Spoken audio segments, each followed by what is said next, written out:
Welcome to StarCraft 2 Battle Report. Hey everyone, I'm Dustin Browder. I'm the lead designer on StarCraft 2. And I'm Robert Simpson, an esports team member. And today we have Matt Cooper playing as the Red Protoss and David Kim playing as the Blue Terran on Kulas Ravine. This is an alpha version of StarCraft 2, but there's a lot of new units and a lot of new abilities these players can employ against one another. Let's go to the game.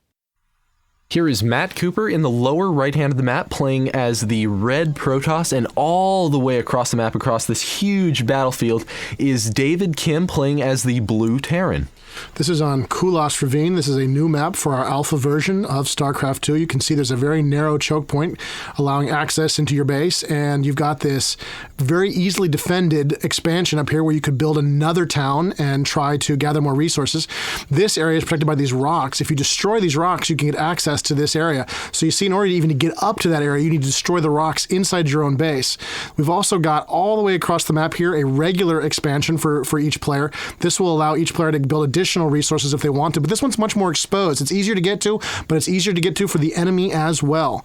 And in the middle of the map, we've got the Zelnaga watchtowers, which allow players to see a huge area around them if they capture the towers. These will be critical during the battle, as these towers are right between both players, and capturing these towers will give both players a lot of information about what's going on across the map. And of course, being a good StarCraft 2 map, these areas are mirrored. It is balanced. You can see there is a similar position here next to the Protoss player as there was next to the Terran player. And finally, we've got these high yield expansions here. This is a place where you get access to high yield minerals. You collect additional resources for controlling that area, and both players would be highly incentivized over the course of the game to try to get control of those areas. But as with your expansions, they're much harder to defend. And so now on production, we can see both the players trying to keep up with the resources, pumping out another probe and SCV. We do see both the gateway and the barracks being built simultaneously. The Protoss and Terran player already have down at least one farm. We do see a probe and a supply depot out on the battlefield. Now that probe is scouting out just a little earlier than that SCV. They're likely going to see each other's scouts and be able to guess, use their intuition to find out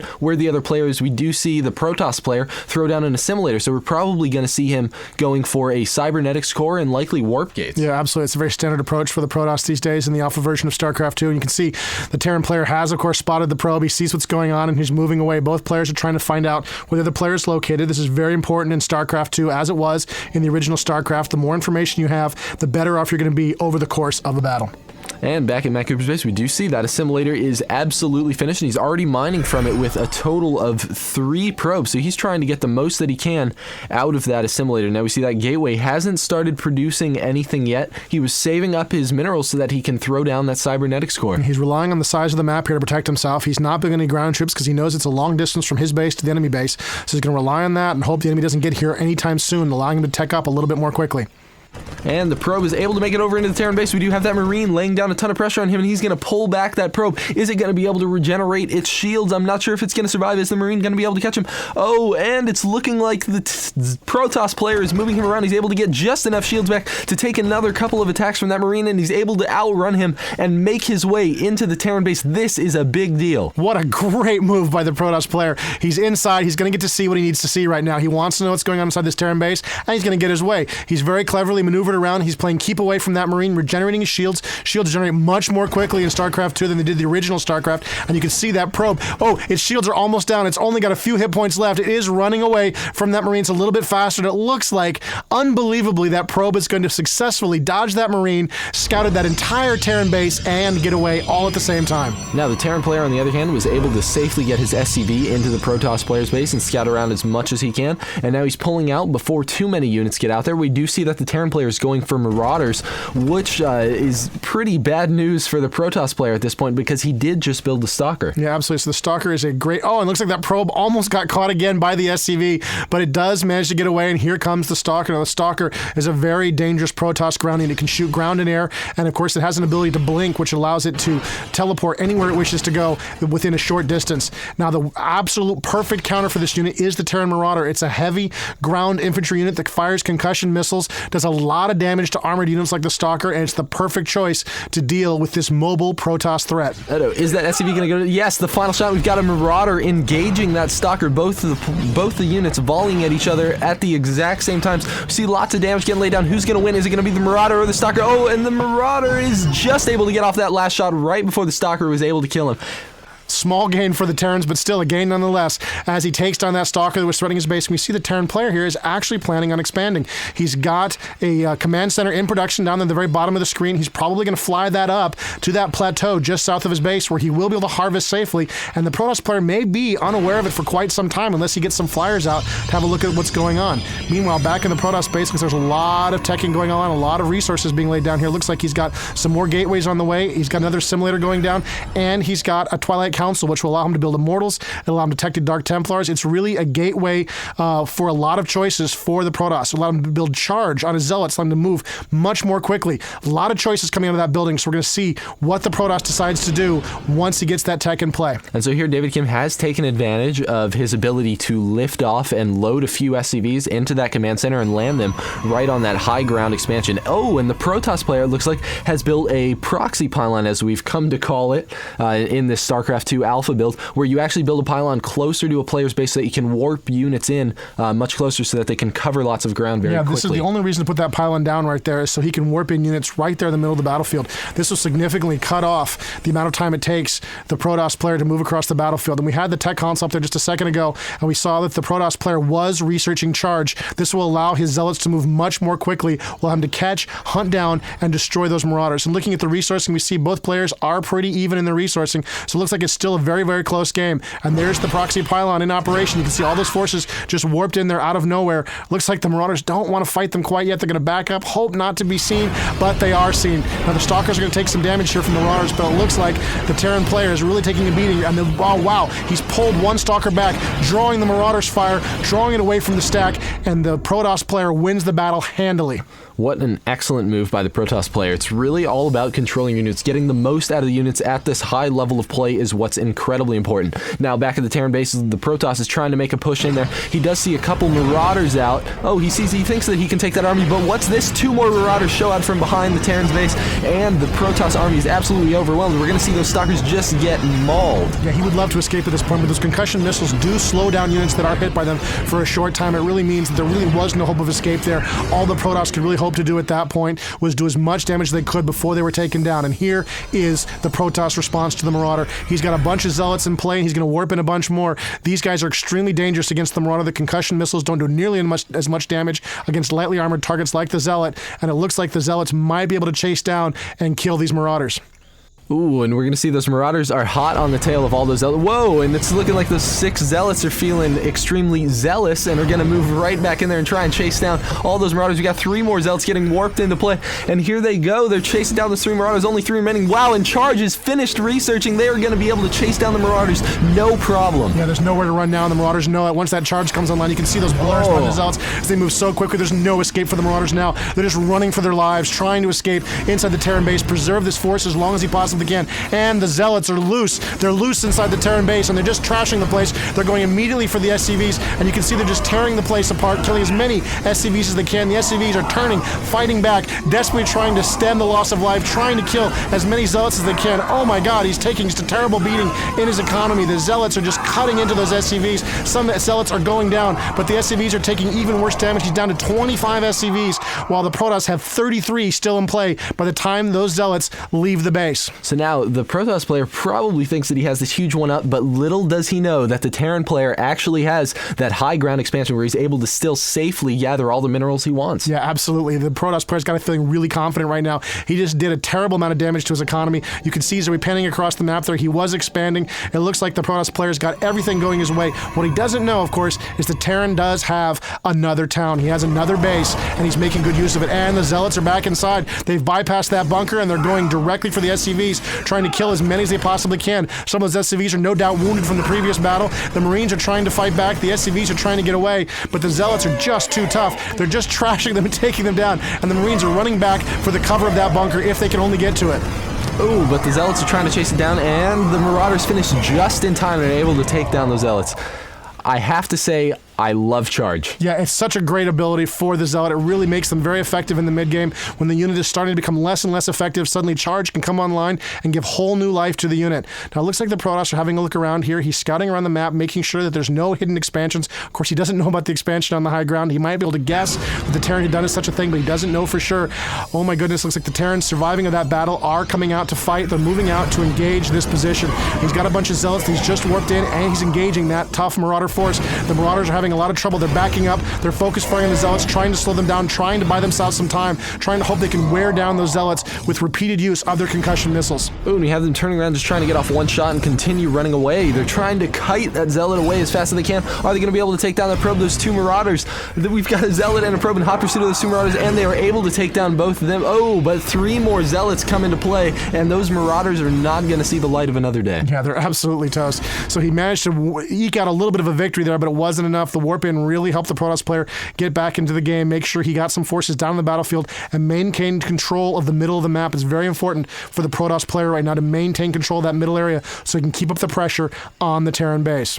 That's right. Pressure is extremely important in StarCraft 2 because if you leave anyone alone for a given amount of time, you can get steamrolled. Yeah, absolutely. Now, it looks like the Protoss player has managed to expand here. He is going to bring up some additional probes from his other main base, and he's going to try to use that base to get some more resources. He's also got a robotics facility up and running, too, actually, as a matter of fact. He's got a Colossus on the way. He's built the support facility for the Colossus, and it's going to be coming out. This is a very dangerous unit. It can be upgraded to have siege range. It can move up and down cliffs. It's got a powerful area effect beam. It's not a great weapon against the Marauders, which is kind of a shame because there's a lot of Terran Marauders on the map. If we did see a higher number of Colossus working together in unison, we could absolutely see those Marauders get threatened huge. But, I mean, he's not really planning on killing the army. Right now, all that this Protoss player wants to use those Colossus for likely is to take out that expansion now that he's found it with his Observer. He's just seen it with that Observer. This is a flying cloaked unit for the Protoss that allows him to fly around and see what's going on, detect units, and you can see that he's got it up there, up above that cliff. He's seen what's going on. He sees the expansion, and now he knows that what he thought was a winning game is not going the way he was hoping it would. And so now he's going to have to move to engage that expansion. And he's bringing over some Zealots. No doubt he'll bring over his Colossus and some additional forces and try to break through those rocks. Of course, the Terran player has control of that watchtower, so he can see what's going on. The Terran player is fully aware of what's happening. He sees those rocks under attack. Once those rocks go down, the Zealots will be into the Terran base. And the Terrans are trying to break through their own set of rocks. He needs to get up there to protect his base.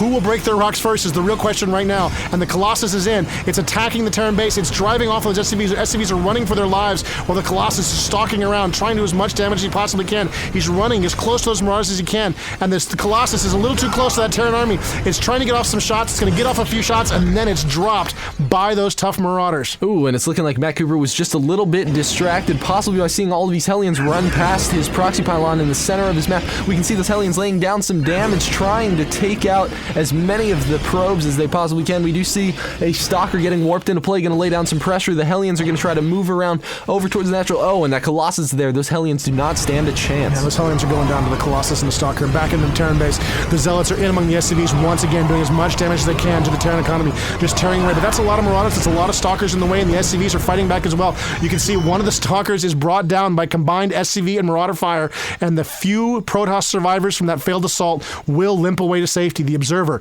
remaining overhead to watch what goes on inside the Terran base. So fortunately enough for the Protoss player, he does still have that proxy pylon up there, but unbeknownst to him, on the production menu, we can see that the Terran player is researching Cloak, which is going to be devastating versus anything on the Protoss force because he doesn't have cannons placed around his bases. Absolutely, and so the Terrans are researching Cloak for their Banshees. The Banshee is a very deadly air-to-ground gunship. They can do a lot of damage to the Colossus, a lot of damage to a lot of other units. He really needs more observers in the air if he's going to spot those cloaked Banshees. And it looks like the Terrans are feeling like they can make a push here. He's bringing in his Hellions, he's bringing his Marauders, his Marines. This is a small but deadly Protoss force, but he is backing up, trying to buy time for his units. It looks like some of his Zealots have gotten stuck behind the battle lines there. Oh, the Colossus goes down to mass Marauder fire, and the Terran force is doing terrible damage, just trashing that Protoss position, tearing up his Stalkers, tearing up his Zealots, and there we go. Only 2 Stalkers left. Both go down simultaneously to some great micro by the Terran player. And it looks like that proxy pylon, which has been so great for the Protoss player throughout the game, is finally going to go down. That's right. And over here we do see a couple Stalkers. They're looking to pressure that the Terran high ground expansion because they know that your enemy getting free minerals is never a good thing. Yeah, absolutely. So he's going to move in here and see what he can do, but there is a Banshee in play. The Stalkers are pretty strong against the Banshee, but the Banshee gets a couple of free shots in before the Stalkers move in, and you can see it's just not going that well for him.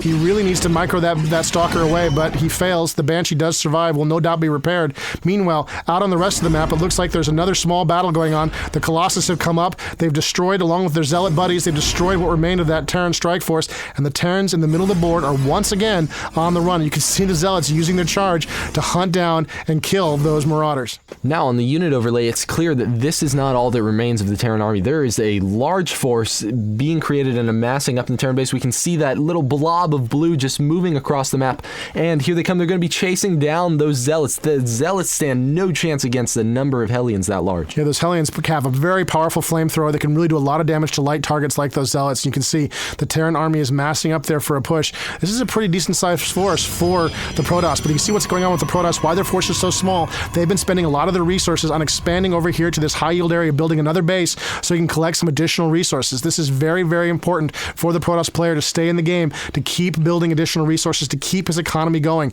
And here come the Banshees on the loose, flying around the map, looking to cause some trouble, and it looks like there's a single SCV from the Terrans scouting around, trying to make sure that the Protoss player is not expanding. That's right. We have certainly seen David Kim's Banshees wreak havoc on Matt's expansions before, and here we go again. We're going to see those Banshees just getting controlled, trying to take out probes one by one. I mean, one attack from each of these Banshees on any of those probes, and they go down very quickly. We do see a Stalker brought into play, going to try to pressure those Banshees, but the Banshees are, of course, going to move away because they don't want it to get killed. Yeah, so he wants to keep harassing them. He doesn't even take a lot of damage on them because he wants to keep the pressure up, and he knows there'll be more Stalkers warping in where those came from. And here comes this scout. This is incredibly important for the Terran player. He's going to spot this expansion now. There were a couple of cannons being built, but they're not up fast enough, and the SCV gets right inside. He's going to get a good look at that base, and here comes the Terran player. He wants to push now. He's moving in, trying to engage those Colossus, and it looks like he's managed to do a lot of damage to those units. Oh my god, one of the Colossus is taking just a beating from those Banshees. The Hellions are backing up under that withering fire,